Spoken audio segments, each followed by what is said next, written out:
स्वागत है आपका क्रीपी टॉक्स में, जहां हम सुनाते हैं वो कहानियां जो अखबारों में नहीं छपती, लेकिन किसी की जिंदगी हमेशा के लिए बदल देती है।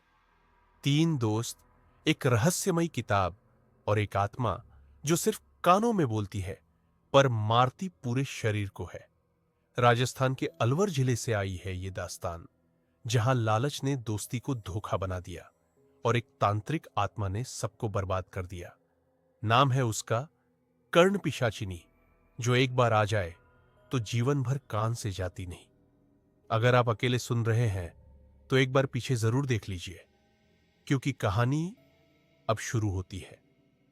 यह घटना राजस्थान के अलवर जिले की है, जहां लालच और तंत्र मंत्र के खेल ने कुछ युवकों की जिंदगी को भयानक मोड़ दे दिया। अलवर के कॉलेज में तीन घनिष्ठ दोस्त थे, कपिल, विनीत और दक्ष। तीनों एक साथ पढ़ते और रहते थे, लेकिन तीनों की आर्थिक पृष्ठभूमि अलग थी।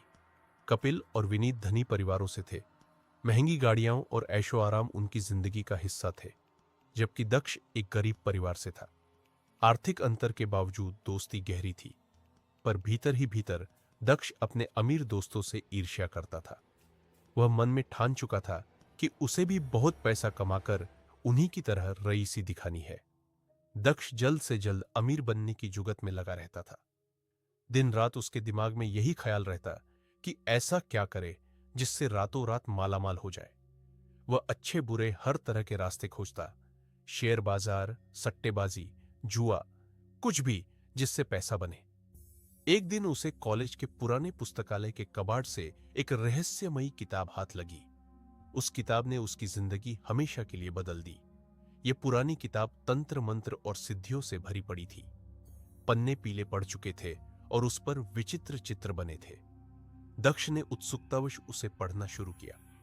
जल्द ही उसे पता चला कि किताब में एक भयानक विधि का वर्णन था, कर्ण पिशाचिनी को सिद्ध करने की विधि। उस पुस्तक में दावा किया गया था कि यदि कोई साधक कर्ण पिशाचिनी नामक प्रेतनी को वश में कर ले, तो वह प्रेतनी उसके कान में हर वह बात बता सकती है जो भूत, भविष्य या वर्तमान से जुड़ी हो।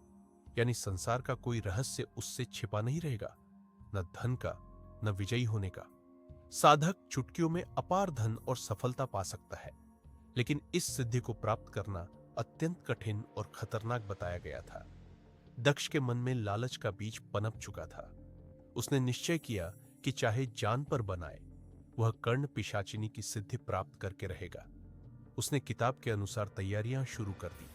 सबसे पहले उसे तंत्र साधना के लिए एक एकांत और भयानक स्थान खोजना था। शहर के बाहर एक पुराना श्मशान घाट इस काम के लिए उपयुक्त था। आधी रात के समय दक्ष वहां अकेला गया, किताब में लिखे चक्र और यंत्र बनाकर घेरा बनाया और कठिन साधना शुरू की। कहते हैं कि अगले 21 दिन तक दक्ष उस श्मशान में रात रात भर अनुष्ठान करता रहा। उसने इस दौरान अपने दोस्तों या परिवार से लगभग नाता तोड़ लिया। काली रातों में श्मशान के सन्नाटे में अकेले बैठकर मंत्र पढ़ना यह कोई सामान्य इंसान के बस की बात नहीं थी, पर धन की आग ने उसे अंधा कर दिया था। साधना के दौरान दक्ष के सामने भयंकर भयावह दृश्य आए। डरावनी आवाजें गूंजी, कभी शेर बाघ की गर्जना तो कभी बच्चों के रोने चीखने की ध्वनियां, मानो उसे रोकने के लिए तमाम प्रेतात्माएं इकट्ठा हो गई हो। पर दक्ष ने हिम्मत नहीं हारी। कई बार ऐसा लगा मानो उसकी जान बस जाने ही वाली है, पर हर बार वो किताब से मिले निर्देश दोहराकर हिम्मत बांध लेता।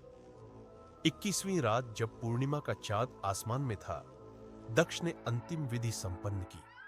श्मशान में एक ताजी जलती चिता के पास किताब अनुसार आहुति देकर मंत्र बोला। अचानक चारों ओर तेज हवा चली और चिता की लपटें अचानक बुझ सी गई। उन राख होते अंगारों के बीच से एक आकृति प्रकट होने लगी। देखते देखते एक अति सुंदर स्त्री का रूप आकार लेने लगा। बड़ी बड़ी चमकती आंखें, लंबे काले केश जो पैरों तक लहराते थे, गोरा चेहरा, लेकिन होठों पर एक विचित्र काली मुस्कान। सामने कर्ण पिशाचिनी खड़ी थी। दक्ष एक पल को भय से जड़ हो गया, पर तुरंत उसने खुद को संभाला, क्योंकि यही वह पल था जिसके लिए उसने इतना कुछ सहा था। कर्ण पिशाचिनी ने धीमी रहस्यमय हंसी के साथ पूछा, बताओ, मुझे क्यों बुलाया है? किताब के निर्देश याद रखते हुए दक्ष ने हाथ जोड़कर कहा, देवी, मैंने आपको सिद्ध किया है ताकि आप मेरी सहायता करें।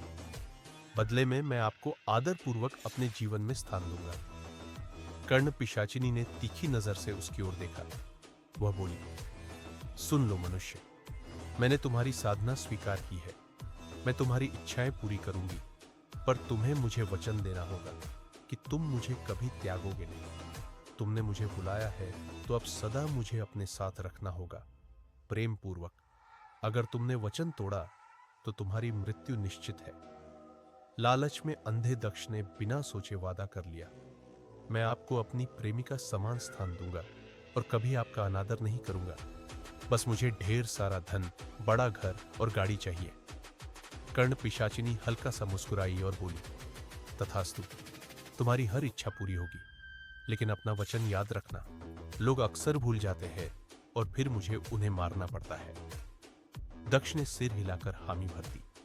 इसके बाद कर्ण पिशाचिनी अदृश्य हो गई, मानो हवा में घुल गई हो। दक्ष तेज कदमों से वहां से निकला।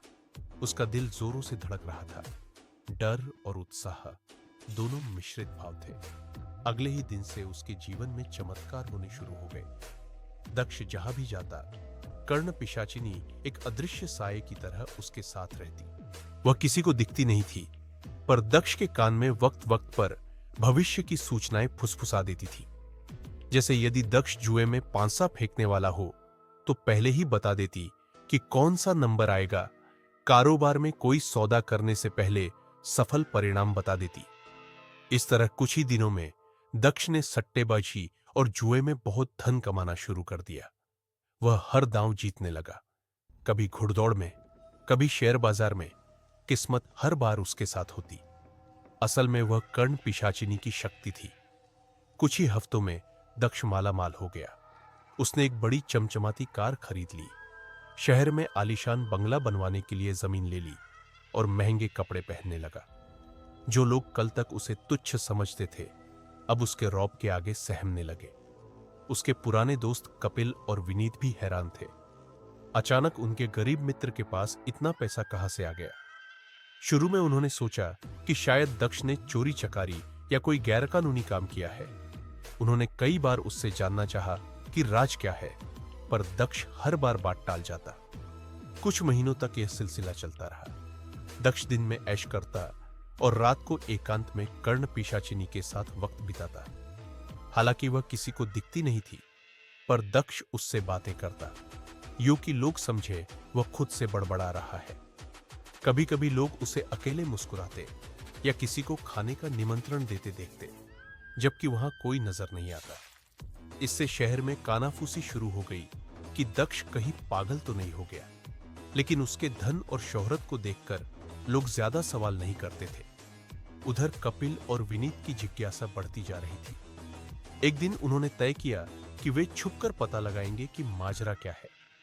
शाम ढले वे दक्ष का पीछा करने लगे। दक्ष रोज की तरह अपनी कार से बाहर निकला और शहर से दूर उसी बंगले के निर्माणाधीन साइट पर गया जो वह बनवा रहा था। वहां अभी कोई नहीं रहता था, बस दीवारें खड़ी थी। दक्ष अक्सर रात को कुछ समय वहां बिताता था, शायद शांति के लिए। उस रात भी चांदनी चमक रही थी। कपिल और विनीत छुपकर एक पेड़ की आड़ से देखने लगे कि उनका दोस्त वहां अकेला क्या करता है। उन्होंने देखा कि खाली अर्धनिर्मित कमरे में दक्ष जमीन पर बैठा मानो किसी से बातें कर रहा है, पर आसपास कोई नहीं था। फिर सहसा एक अद्भुत नजारा हुआ। चांद की रोशनी में अचानक एक और आकृति प्रकट होने लगी। एक बेहद खूबसूरत लड़की दक्ष के सामने खड़ी थी। बिल्कुल वही विवरण, लंबे बाल, उजला रूप जिसे हम जानते हैं। कपिल और विनीत अवाक रह गए। उन्हें अपनी आंखों पर यकीन नहीं हुआ। रात के सन्नाटे में ये किसकी परछाई प्रकट हो गई। उन्हें तुरंत समझ नहीं आया कि वह मानव थी या कुछ और। फिर उन्होंने देखा कि दक्ष उस स्त्री के हाथ थामने की कोशिश कर रहा है, पर उसका हाथ आर पार हो जा रहा है, मानो धुआं पकड़ना चाह रहा हो। दोनों दोस्तों के रोंगटे खड़े हो गए। अब स्पष्ट था कि ये कोई साधारण लड़की नहीं, कुछ अलौकिक सत्ता है जो उनके दोस्त के साथ है। कपिल और विनीत घबराकर चुपचाप वहां से खिसक गए। अगले दिन दोनों मित्र मिले और चर्चा करने लगे कि ये क्या कहानी है। काफी सोच विचार के बाद लालच ने उन पर भी कब्जा कर लिया। उन्होंने ठान लिया कि चाहे जो हो, वे इस कर्ण पिशाचिनी, जिसके बारे में उन्हें आभास हो गया कि यही नाम है, को दक्ष से छीनकर खुद वश में करेंगे। उन्हें लगा कि अगर दक्ष जैसा साधारण लड़का इतना सब पा सकता है तो वे क्यों नहीं। अपने दोस्त के प्रति वफादारी भूलकर उन्होंने एक साजिश रची। कपिल को किसी तांत्रिक का पता मालूम था जो ऐसे मामलों में दखल दे सकता था। वे दोनों गुप्त रूप से उस तांत्रिक से मिले और उसे मोटी रकम और फायदे का लालच देकर राज्य कर लिया कि वह कर्ण पिशाचिनी को अपने कब्जे में कर ले और दक्ष से छीनकर उन्हें दे दे। तांत्रिक ने काफी चेतावनी दी कि ऐसी सिद्ध आत्मा से उलझना खतरनाक है, लेकिन पैसों के लोभ में अंततः तैयार हो गया। योजना बनी कि एक रात कपिल विनीत किसी बहाने से दक्ष को उस सुनसान निर्माणाधीन बंगले पर बुलाएंगे और तांत्रिक वही छुपकर मंत्र बल से कर्ण पिशाचिनी को बांध लेगा। कुछ रात बाद कपिल और विनीत ने दक्ष को पार्टी का झांसा देकर उस अधबने बंगले में बुलाया। कहा, तेरी तरक्की की खुशी है यार, वही जश्न मनाएंगे। दक्ष अनमने ढंग से तैयार हो गया। शायद कर्ण पिशाचिनी ने उसे आगाह करने की कोशिश की हो, पर दक्ष अपने दोस्तों को शक नहीं करना चाहता था। तय योजना के अनुसार रात को तीनों वहां पहुंचे। खाली भवन में एक कमरा थोड़ा साफ सुथरा किया गया था। अंदर ही अंदर कपिल और विनीत घात लगाकर तैयार थे और तांत्रिक अंधेरे कोने में पहले से आड़ लेकर बैठा था। दक्ष को आभास हुआ कि माहौल अजीब है। उसने पूछा, यहां अंधेरा क्यों है, लाइट क्यों नहीं है? उसी वक्त तांत्रिक ने मौका देखकर अपना मंत्र जाल बिछाना शुरू कर दिया। अचानक कमरे के दरवाजे अपने आप बंद हो गए। दक्ष घबराकर पलटा तो देखा उसके दोस्त कपिल और विनीत दरवाजे के सामने खड़े हैं और एक विचित्र से बाबा तांत्रिक को अंदर आने का संकेत दे रहे हैं। कमरे में स्याह अंधेरे के बीच तांत्रिक ने एक मुट्ठी राख चारों ओर फेंकी और जोर जोर से मंत्र पढ़ने लगा। दक्ष चौंक उठा। ये सब क्या है? तुम लोग मुझे यहां क्यों लाए हो? उसे कुछ समझ नहीं आ रहा था। मंत्रोच्चार के प्रभाव से वातावरण भारी होने लगा। तभी कोने में अचानक कर्ण पिशाचिनी प्रकट हुई, लेकिन इस बार उसके चेहरे पर क्रोध था। हवा तेज चलने लगी, जैसे तूफान आने को हो। तांत्रिक ने आंखें बंद कर कुछ मोहरों यंत्रों से घेरा बना लिया था, जिसमें वो और दक्ष के दोनों धोखेबाज दोस्त खड़े थे। घेरा दरअसल कर्ण पिशाचिनी को बंदी बनाने के लिए बनाया गया था। कर्ण पिशाचिनी दहाड़कर बोली, दुष्टो, मेरे साधक को क्यों तंग करते हो? उसके स्वर में गूंज थी, मानो कई लोग एक साथ बोल रहे हो। कपिल विनीत पहले तो डर गए, पर तांत्रिक ने इशारा किया कि चुप रहे। तांत्रिक ने एक लोहे के त्रिशूल जैसा औजार निकालकर कर्ण पिशाचिनी की ओर फेंका। वह औजार एक चमकती रस्सी में बदल गया और पिशाचिनी को लपेटने लगा। अब दक्ष को समझ आया कि उसके दोस्तों ने उसे धोखा दिया है। उसने गुस्से से चिल्लाकर कहा, कपिल, विनीत, ये क्या कर रहे हो? पागल हो गए हो क्या? लेकिन लालच में अंधे दोनों मित्र अब भी सोच रहे थे कि बस कुछ ही पलों में कर्ण पिशाचिनी पर उनका कब्जा होगा। पर उन्हें इस शक्ति को कम आंकने की भूल का अंदाजा नहीं था। कुछ क्षणों तक तो कर्ण पिशाचिनी उस बंधन में छटपटाती रही। फिर उसने जोर से अट्टहास किया। अचानक ही कमरे में बंधी सभी रस्सियां टूटकर बिखर गई। तांत्रिक घबरा गया। उसे इतनी शक्तिशाली आत्मा संभाले नहीं संभल रही थी। कर्ण पिशाचिनी ने क्रोध में अपनी भयानक रूप धारण कर लिया। सुंदर युवती की जगह अब उसकी आंखें लाल अंगारों की तरह दहक रही थीं। नुकीले दांत बाहर आ गए और नाखून पंजों जैसे लंबे हो गए।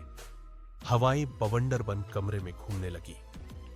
प्राण बचाने की भावना से तांत्रिक ने जेब से भस्म निकाल एक दायरा बनाने की कोशिश की, पर पिशाचिनी ने एक इशारे में उसे दूर फेंक दिया। तांत्रिक दीवार से टकराकर गिरा और उसके सिर से खून बहने लगा। अब कर्ण पिशाचिनी का सारा गुस्सा कपिल और विनीत पर था। वे दोनों कोने में दुबकने लगे।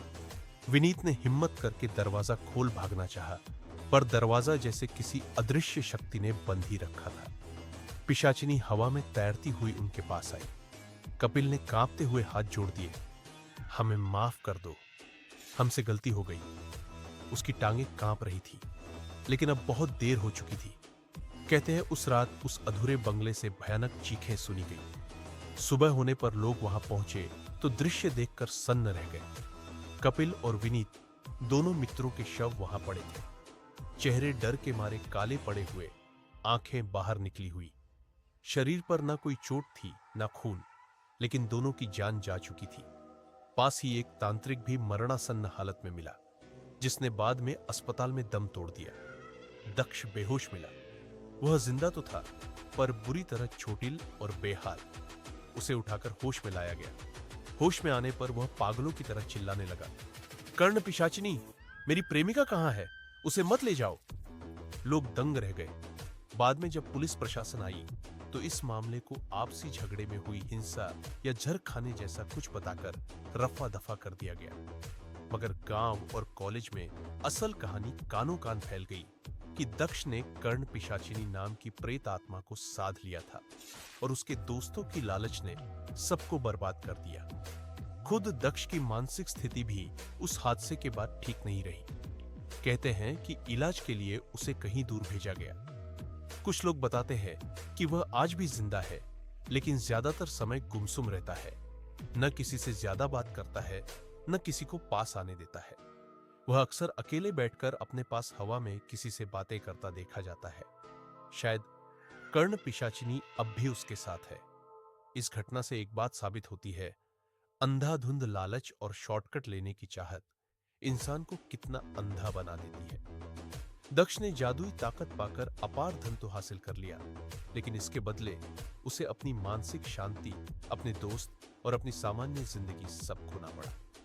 कर्ण पिशाचिनी की यह कहानी अलवर के आसपास आज भी फुसफुसाहट में सुनाई जाती है। लोग मानते हैं कि यह कोई मनगढ़ंत कथा नहीं, बल्कि सच्ची घटना है, जो लालच, विश्वासघात और तंत्र शक्ति के खतरनाक मेल का उदाहरण है।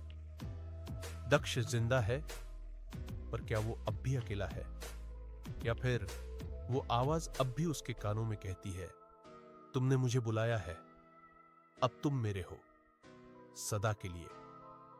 याद रखो, जो आत्माएं वचन लेती है वो बदला भी जरूर लेती है।